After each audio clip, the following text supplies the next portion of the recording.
Outlet Liquor is your place to buy a case. Stock up and save when you shop the lowest prices available every day at Outlet Liquor. You never have to wait for a sale. The more you buy, the more you save. Only at Outlet Liquor. What's your outlet?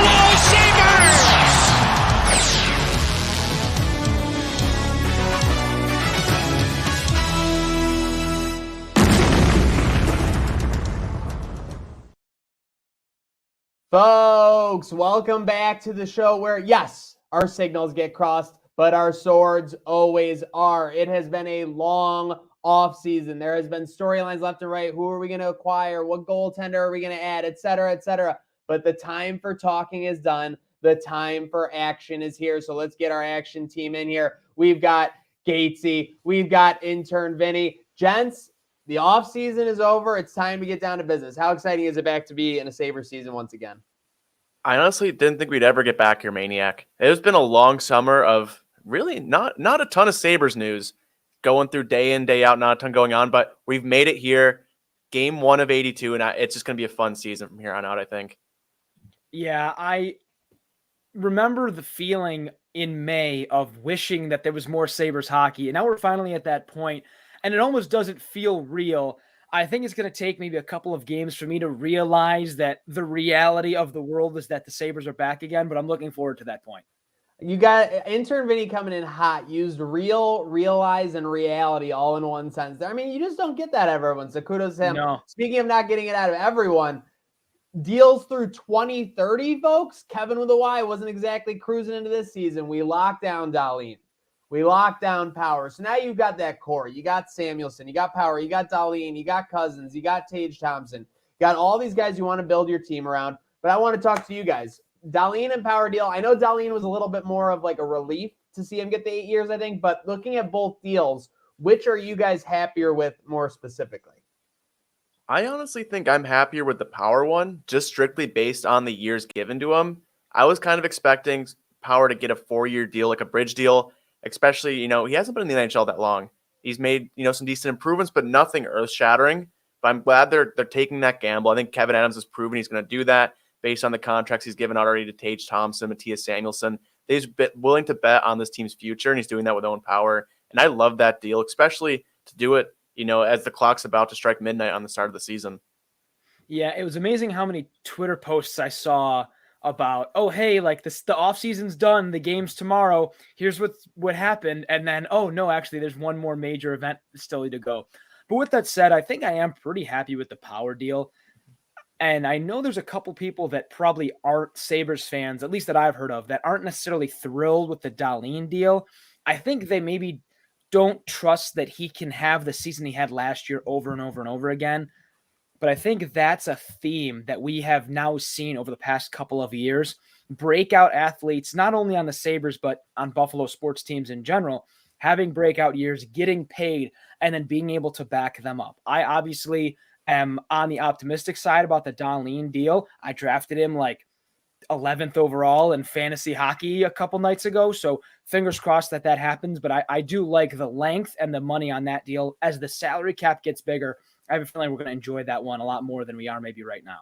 Seriously, I'm all about what you said. The term to me is the best thing. 4 years, yeah, it would have been nice. And yeah, it shows some allegiance to Buffalo, but to get him to lock down for 8 years. And I said this last episode, just because we have him on an 8-year deal doesn't mean he's going to be here for 8 years, as we learned in the Jack Eichel deal. Obviously, as things happen and consequences go as they may. But with that said, you love to see you getting him for 8. You love to see the belief that he has in the team. Truthfully, I didn't even know that Power could have signed an extension until like basically 2 weeks ago. I'm like, this guy's been playing for a year. He's going to get an 8-year deal. But like you also said, Ivy, basically, the early returns on these Adams extensions are looking amazing. And if the Power and Dahlin ones follow suit, obviously this team is going to be making some noise this year. And speaking of making some noise this year, they started the offseason making some noise, drafting Benson. And tonight we've got Law and Order coming to the lineup. It may only be for the first 9 games. You've already got people talking about how this is a Patrick Kane conspiracy theory.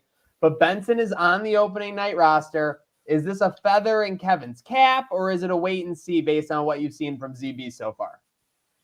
I mean, it's got to just be a feather in KevYns' cap already. I think it's tough enough getting a top 5 draft pick to start the season with their club, let alone the 13th overall pick in the draft. And Benson's just proved it basically every game he's been a part of. Like, I'm thinking back to like the prospect challenge, which seems like a lifetime ago at this point. He looked well, and he just continued to get better. He looked great in preseason, no matter what line he was on. He looked incredible with Thompson and Skinner, and then you throw him on the third line with Rusek, and he looked the same player. He's pushing the pace, and honestly, would not be surprised if Benson sticks around, because he's already proven in preseason. Granted, it's a small sample size in preseason. But he's going to work hard. And we look back at Owen Power 2 years ago. They burned the first year of his ELC so he could play a couple extra games at the end of the year.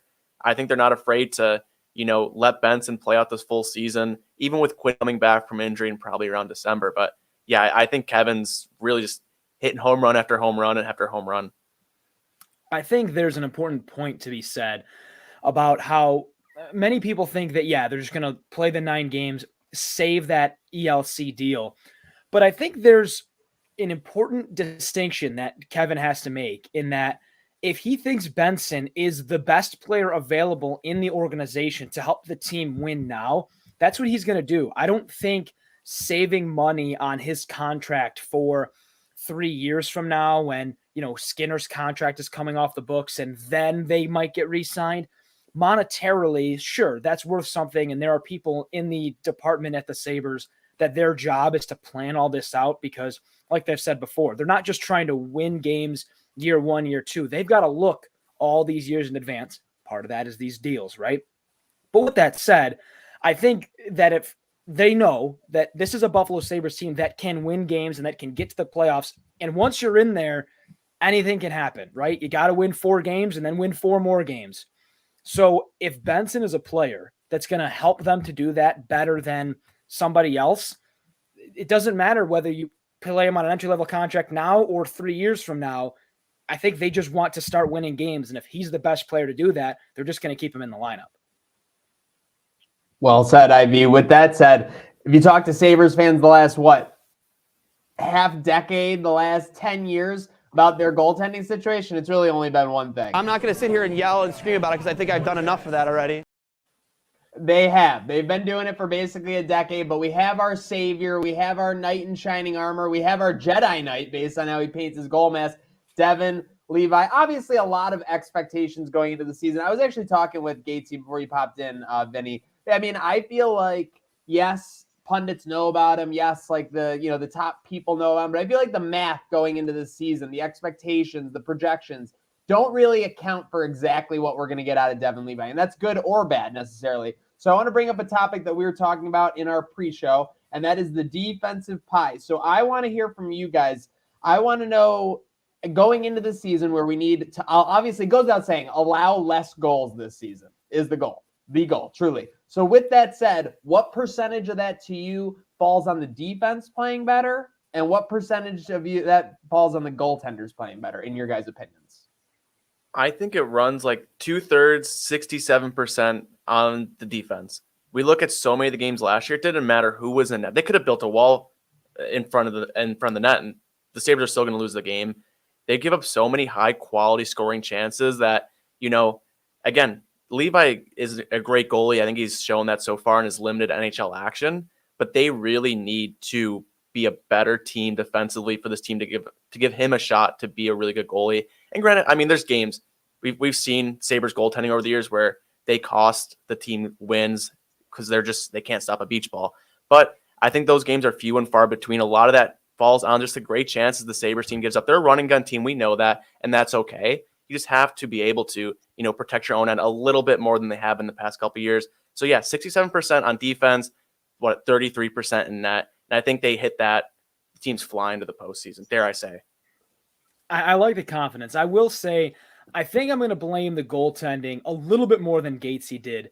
And my reasoning for that is just because it has been so inconsistent.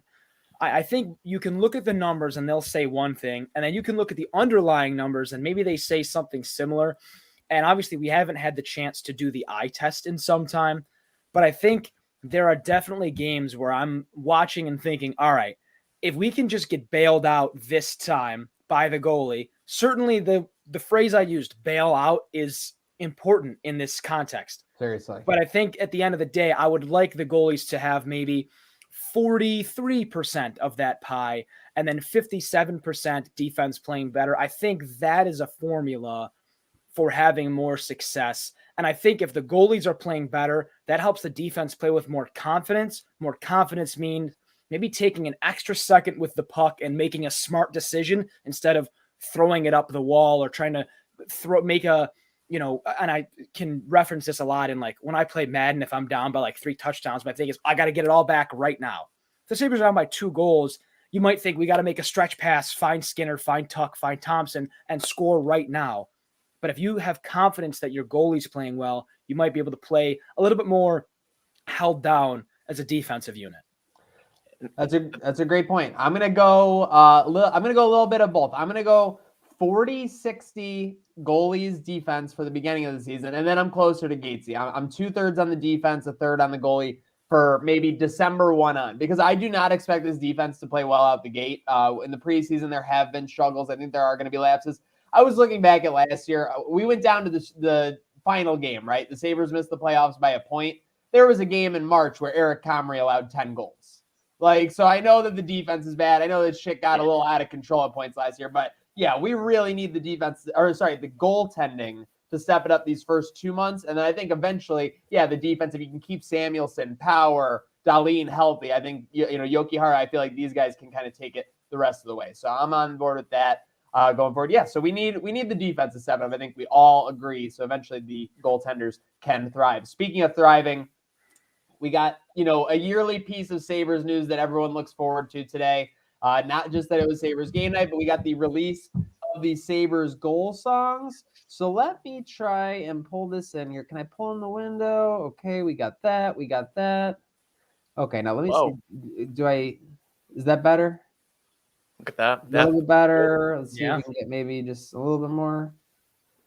Okay, so we got the Sabres goal songs. We got, is this the right one, or did I pull up like a prank one? That's the right one. Okay, we got them. We got the motto for Matthias Samuelsson. We got started from the bottom for Kyle Okposo. That's been a yearly pick. We got Fishing in the Dark, which is Tage Thompson's, which, by the way, is one of those that I would have never thought of as a goal song going in, but it's amazing.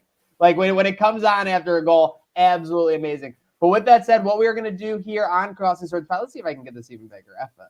Crossing Swords Pod is we are going to draft 3 goal songs each for us. The honors of the first overall pick will go to Gatesy, then we'll go intern Vinny and myself, and we'll go snake draft on the way back for 3 rounds. So with that said, Gatesy, if you want to do the honors, kick us off. Yeah, I mean, with this 1-1 pick, I was put in a really, really tough spot, Maniac. I will go to the grave saying High School Musical is the best trilogy ever made. And they're my favorite movies. But there's a song on here that's really pulling me away from breaking free, and it's Rasputin for Peyton Krebs. I think that song playing after a goal is just going to be it's going to be incredible. It might be few and far between. I'm hoping that's not the case, but I love this selection from him. I think it's an incredible pick, and I'm going to stick with my 1-1. That's a great pick. You got great lyrics. You got a great instrumental. I can't even do the instrumental. It's like na na na na na. It's iconic though. Yeah, I think that iconic might undersell Rasputin. All right, intern Vinny, what do you got at the numero 2? All right, so this came out this morning, and I spent significant amount of time doing my pre-draft analysis. I listened to the playlist on Spotify, and I ranked every single song in order of which I would choose them. And my rankings are as follows. They are here. Now, I want to take these away because now my draft board is all messed up. I was expecting Breaking Free to go 1 overall, but I think we have a Bo Callahan situation because I don't want to take Breaking Free with the 2. I have my heart set on Gimme, Gimme, Gimme by ABBA, and I just think that is an amazing environment after Victor Olofsson inevitably scores on a one-timer in the beginning of the third period to put us up 4-3 against the Hurricanes. And, it just thinking of that is making me almost want to cry. And this song elicits those emotions. And for that reason, I want that song on my goal song team. Okay. My first pick, first off, you guys are crazy for letting that High School Musical pick slip, but I'm going to let it slip too, because obviously that's a trendy thing to do. Bo Callahan style. Nobody showed up to their birthday party, so that's a big deal or something.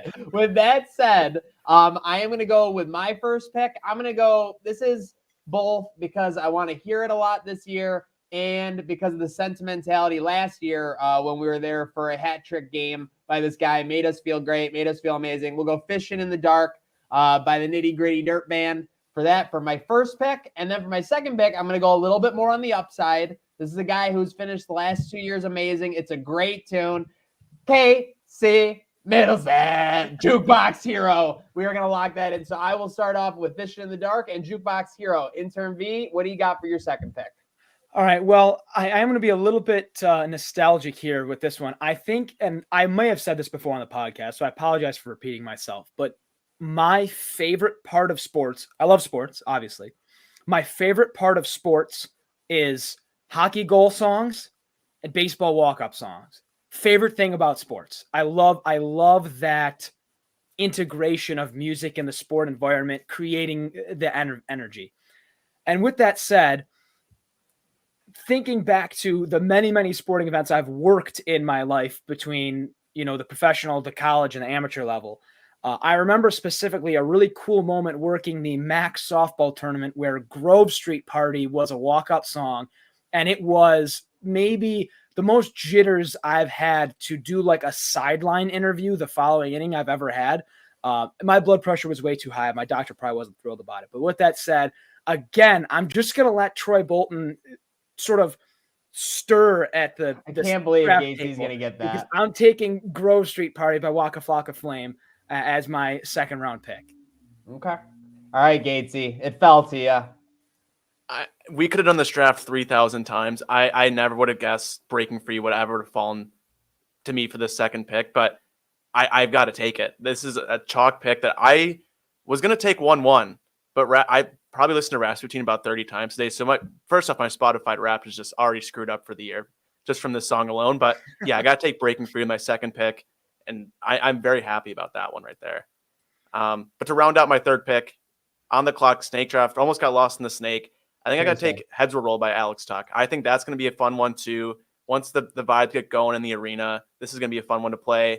Love Alex Tuck too. So I'm really happy with my draft selection. Excited to see what Vinny pulls out here with this final pick. Yeah, this is where it gets really, really interesting. Yeah. This is like my favorite part of fantasy football drafts is you get into round like 8 or 9. And this is where you get the guys. You're like, I've been watching TikToks about this dude for 3.5 months, and I'm going to take him in round 8. But right now I'm a bit conflicted. Now I will add this. In listening to all these songs, they have different levels of energy. I think Breaking Free is going to hit a lot harder in a venue with 19,500 people than it did for me driving home from the golf course today in my car. So I think maybe the amplitude wasn't there that needed to be. So that's my excuse for not picking it, but it's probably going to prove me wrong when we get in the arena this year, and I'll regret not making that pick. With that said, I'm between 3 songs here, and all of them for different reasons. And I kind of want to go off script, but I'm going to reference last year how excited we were about the Gummy Bear song, and we didn't get to hear it. I think Land of 1,000 Dances is a really, really neat song.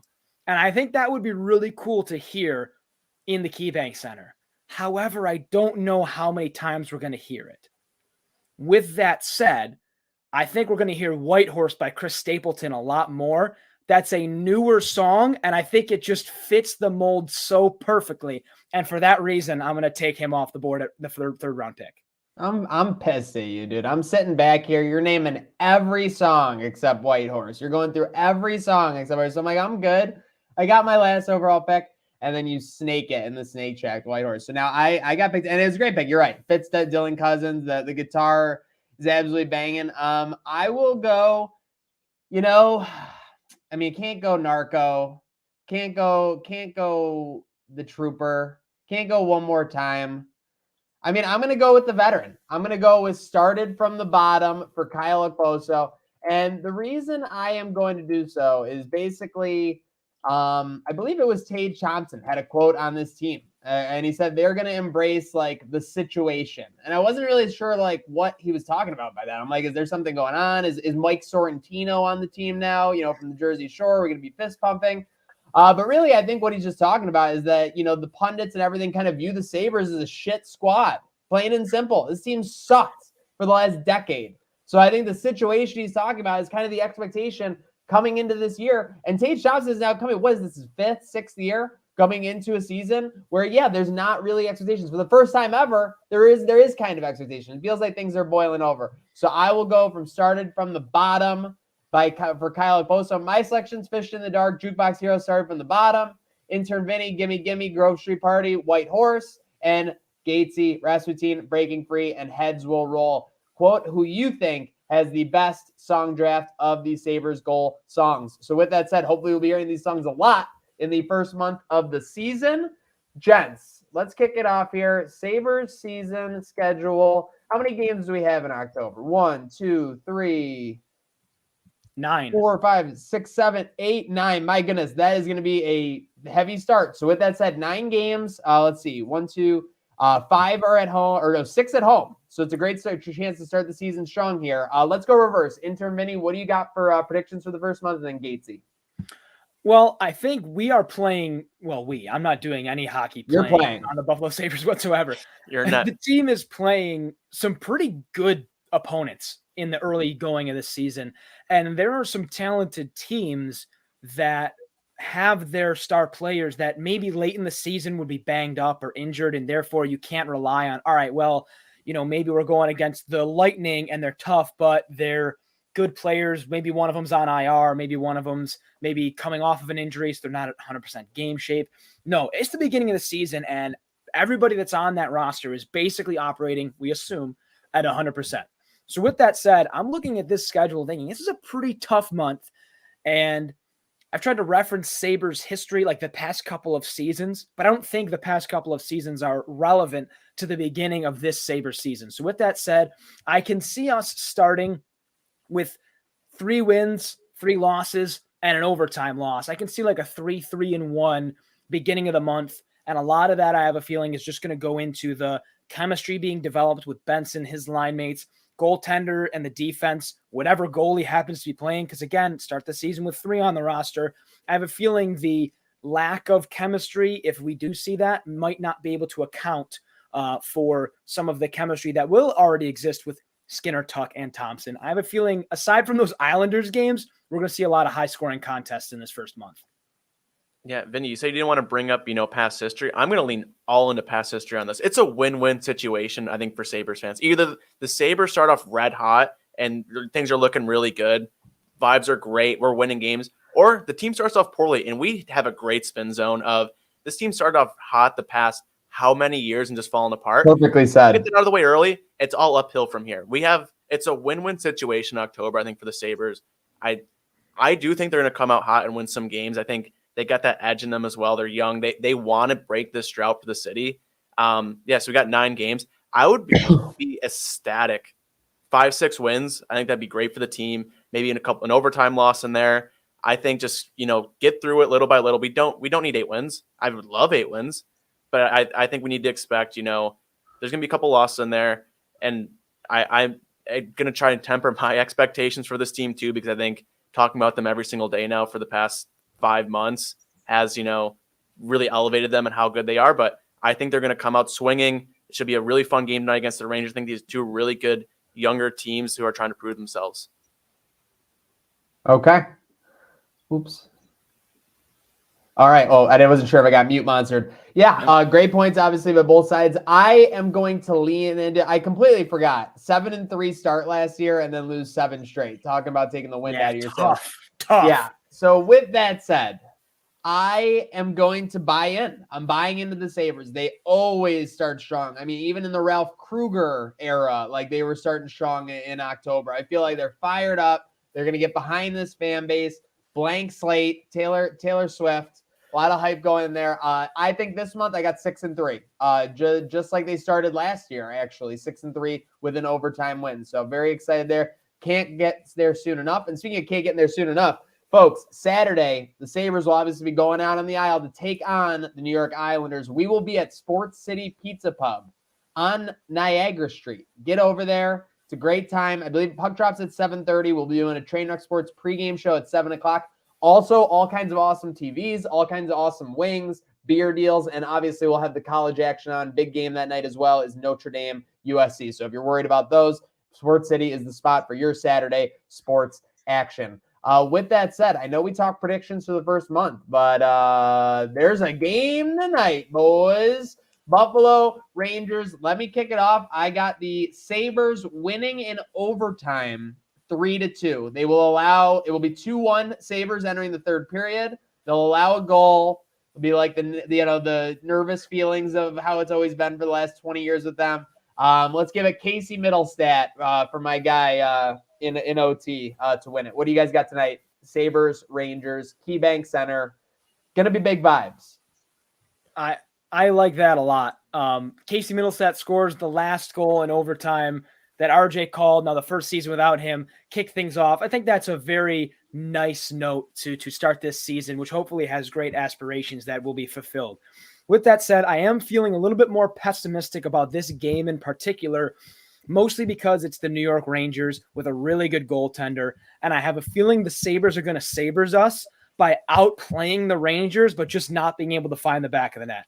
I have a feeling they'll be like 5.3 expected goals for, and we're going to go into the third period down 2-1 is my guess. I'll tell you what, I would rather get blown the fuck out than have the chart people tell me this was actually a great game while they're sitting at 0-1. I would rather get blown out. Yeah. With that said, I have a feeling that's exactly what's going to happen. And so there will be some mild optimism going into the next game, knowing, well, we lost, and that's kind of what I'm feeling. I'm feeling a 4-2 loss. Reason being, I have a feeling we're going to go into the third down 2-1, but out shooting them like 33-17. Then I have a feeling the Rangers get one early. We get another one to make it 3-2. Pressure, empty net goal, 4-2 loss. But the stats people are going to say that the Buffalo Sabres figured something out, just couldn't figure out the Rangers goaltender. You know, I'm a man that likes to, talk my gut, go with that gut reaction. And I listen to Vinny. I think he makes a lot of sense. But if there's one thing that I've learned from doing this show for like 2 years now, is I've been wrong every time about my Sabres predictions for games. I am going to go 4-1 Sabres win. It just feels like, it's going to be a closer game. So I'm going to go the opposite of that. 4-1 Sabres win. Maybe throw an empty netter in there. It might be 3-1 in the third, get one. But I think Zach Benson's going to play a big impact on this game. I think the chart people are going to be happy. The Zach Benson people are going to be happy. It's going to be a good night to be a Sabres fan. We'll see where the season goes from here. But I think this Rangers team is, I think coming off a pretty good high from last year. They're losing some pieces. So we'll see what happens. But I'm hoping for Buffalo to come out of the gates hot and not look terrible off the get-go. Seriously, please don't look terrible. That would be great. Not asking much from the fan base. Speaking of not asking much, make sure you're following BCristiano3 and Gatey35 on all the socials. You can follow me at Zach Sheldon and Cross Swords Pod as well. This has been the second episode of our Crossing Swords podcast for the season 23-24. Looking forward to very much many more. Again, as always, there will be one about every week to week and a half. We will keep the listeners in the know for that. And hopefully we're in the know for a big win tonight. And hopefully all the fans at KeyBank. Let's go, Buffalo. And folks, this has been the show where, again, sometimes our signals get crossed, but our swords always are. For my co-host, Gatesy, intern Vinny, and myself, it's only 3 words. Let's go, Sabres.